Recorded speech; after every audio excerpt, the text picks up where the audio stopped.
स्वागत है आपके मेरे इस वीडियो में। तो आज हम लोग जा रहे हैं डिस्कस करने सिटीजनशिप के बारे में। तो चलिए शुरू करते हैं। सिटीजनशिप मतलब हो गया कि आप कोई देश के नागरिक हैं, ठीक है। तो उसका फायदा क्या मिलेगा? अगर वो नागरिक होंगे तो कॉमन सा बात है, कोई इंडिविजुअल जो फॉरेनर है जो दूसरे कंट्री से आपके कंट्री में आया तो आपको कुछ स्पेशल राइट मिलेगा जो कि उसको नहीं मिलेगा। जैसे आप देखिए ये फंडामेंटल राइट जो बेसिक राइट होता है उसमें भी उन लोग का ये जो 5 फंडामेंटल राइट होता है ये सिर्फ सिटीजन को मिलता है। जैसे आप सिटीजन है तो कोई फॉरेनर क्लेम नहीं कर सकता गवर्नमेंट जॉब में नहीं कि मेरे को इक्वल अपॉर्चुनिटी होना चाहिए, या फ्रीडम होता है ना कि ये फ्रीडम ऑफ स्पीच या एक्सप्रेशन वो नहीं होता क्या बोलते हैं आपका फॉरेनर का कि इंडिया में वो कुछ भी बोल दे, क्योंकि हो सकता है कॉमन सा बात है ये फॉरेनर है उसको पूरा इन्फॉर्मेशन ना हो इंडिया के बारे में, ठीक है। और जैसे गवर्नमेंट जॉब में या कोई भी फील्ड में कि अगर भेदभाव हो रहा है या कोई एजुकेशनल इंस्टीट्यूशन में तो वहाँ भी आपका फॉरेन क्या बोलते हैं फॉरेनर क्लेम नहीं कर सकता है कि यार मेरे को इक्वल राइट मिलना चाहिए। कॉमन सी बात है, कोई भी देश क्या पहले प्रायोरिटी किसको देगा? अपना सिटीजन को देगा एज कम्पेयर टू फॉरेनर। जैसे आप देखिए अगर डोनाल्ड ट्रम्प जो कि अभी अमेरिका के फिलहाल प्रेसिडेंट है वो भी अभी प्रायोरिटी किसको देते हैं? अमेरिकन को नहीं। उससे फायदा क्यों क्या होता है? उनको रिलेट करिए, उनका वोट बैंक बन रहा है, कल के वही वहाँ का सिटीजन ही लोग ना उनको वोट देंगे, वो फिर दोबारा खड़े होंगे। अब अलग बात है कि वहाँ पे 2 टेन्योर से ज़्यादा आप सर्व नहीं कर सकते हैं, आप 2 ही बार खड़े हो सकते हैं, ठीक है। अब आगे बढ़ते हैं। तो सिटीजनशिप के बारे में डिटेल में मेंशन किया है, कौन सा होता है? एक लॉ पास हुआ था, ठीक है। ये पहला लॉ जो कि सिटीजनशिप एक्ट ऑफ 1955, ठीक है। 1955 में क्या मेंशन है? इसमें 2 मेंशन है कि आप कैसे एक्वायर कर सकते हैं और कैसे लूज कर सकते हैं, ठीक है। आप एक्वायर कैसे कर सकते हैं सिटीजनशिप? अगर आप इस देश में जन्म लिए हैं, ठीक है, तो आप ऑटोमेटिकली एक्वायर कर लीजिएगा। या मान के चलिए कि आप इस देश में जन्म नहीं लिए लेकिन आपके मम्मी पापा यहाँ के हैं और आपको दूसरा कंट्री में जन्म लिया है तो आपका बाय डिस्टेंसी आप यहाँ के नागरिक बन जाएंगे।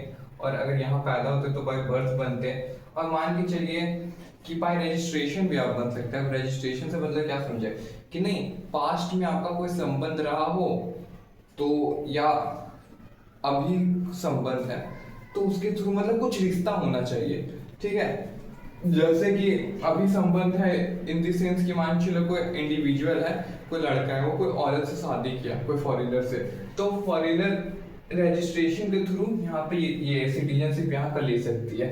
या वो हो पीओआई मतलब नहीं पर्सन ऑफ इंडियन ओरिजिन, इसका मतलब कि नहीं पास्ट में आपका कोई संबंध होना चाहिए इंडिया से, या आप कभी अनडिवाइडेड इंडिया के पार्ट रहे हो, जो नहीं अखंड भारत जिसमें आपका क्या बोलते हैं एक वक्त में बांग्लादेश पार्ट था और क्या बोलते हैं ये पाकिस्तान पार्ट था, ठीक है। तो अब रजिस्ट्रेशन आप बनेंगे तो आपको बस 7 साल का यहाँ रेसिडेंस चाहिए होगा। आपको 7 साल आपको प्रूफ दिखाना होगा कि आप 7 साल यहाँ रहे हैं, ठीक है। अब नेचुरलाइजेशन से आप भी ये आप बन सकते हैं सिटीजनशिप। नेचुरलाइजेशन से आप क्या समझे कि आपको पास्ट में कोई संबंध नहीं रहा है यहाँ पे, ठीक है, कोई संबंध नहीं रहा है मतलब उस कंट्री से, वो स्पेसिफिक कंट्री से, तो आपको फिर यहाँ ज्यादा स्टे करना पड़ेगा 12 साल। यहाँ पहले संबंध था इसलिए आपको 7 साल ही बस स्टे दिखाना पड़ा और यहाँ पे आपको यहाँ का रेसिड ये दिखाना पड़ेगा कि आप 12 साल के लिए रहे। पर उसका भी एक तरीका है कि आपको पूरा मान चलिए 14 साल का ग्राफ दिख रहा है तो 14 साल में जो पहला का जो 13 साल है, ठीक है, उस 13 साल में आप 11 साल कैसे भी रह सकते हैं कि 3 महीना का गैप लीजिए या 4 मतलब 3 साल रहिए फिर 1 साल का गैप या कुछ वैसे करके, लेकिन जो आखिरी का जो 1 साल रहेगा 12 महीना वो आपको लगातार रहना पड़ेगा इस कंट्री में, ठीक है। तो उस बेसिस पे आपको नेचुरलाइजेशन मिल जाएगा। अरे कॉमन सा देखिए कि अगर मान के चलिए कि मेरा भाई, हम आपको ये सिंपल में बताते हैं कि रजिस्ट्रेशन नेचुरलाइजेशन में डिफरेंस क्या है। कि अगर मेरा कोई भाई है, ठीक है, और मेरा भाई का और मेरा कोई दोस्त है तो कॉमन सा बात है मेरा दोस्त का मेरे थ्रू मेरे भाई से दोस्ती बहुत जल्दी हो जाएगा एज कम्पेयर टू कोई स्ट्रेंजर है उससे मेरा दोस्त से दोस्ती करना। मतलब कोई मेरा दोस्त है, ठीक है, वो मेरा भाई से मेरे थ्रू तो जल्दी दोस्ती कर सकता है पर वो कोई दूसरा स्ट्रेंजर से उसको दोस्ती करने में टाइम लगेगा नहीं। तो वही सेम चीज आपका यहाँ हो रहा है रजिस्ट्रेशन में कि आपके पास पहले से कोई प्रूफ है मैरिज का या नहीं, आप पहले रह चुके हैं, कोई संबंध रह चुका है।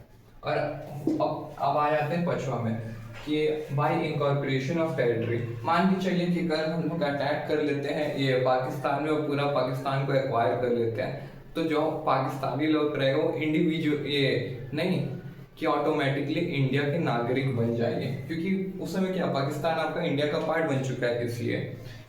ठीक है, अब चलिए आप इस तरह आप एक्वायर कर सकते हैं। ठीक है, तो आप यूज कैसे कर सकते हैं, कॉमन सा बात है, आप कुछ काम करिएगा जिसके थ्रू आप अपना नहीं सिटीजनशिप लूज भी कर सकते हैं। तो पहला है बाय रिनंसिएशन। रिनंसिएशन मतलब कि आप खुद त्याग दिए, नहीं कि आप खुद अब यहाँ का सिटीजन नहीं रहना चाहते हैं, बाय ओन विल।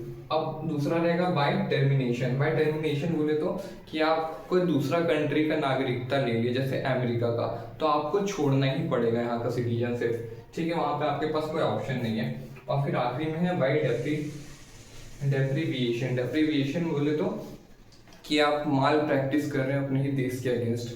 ठीक है, कोई खराब प्रैक्टिस कर रहे हैं, कल होके इंडिया किसी से लड़ाई हो गया तो आपने जो उसका एनिमे ये कंट्री है उसका आप सपोर्ट कर रहे हैं, तो कॉमन सा बात है आपको अपना छोड़ना ही पड़ेगा सिटीजनशिप। ठीक है, अब देखिए सिटीजनशिप जो है वो आपका पार्ट 2 में आता है। अब पार्ट 2 में आर्टिकल कौन कौन से आते हैं, 5, 6, 7, ये तीनों उतने इंपॉर्टेंट नहीं है, और 8 चारों इंपॉर्टेंट नहीं है, आपका इंपॉर्टेंट है थोड़ा मोड़ा 9, 10 और 11।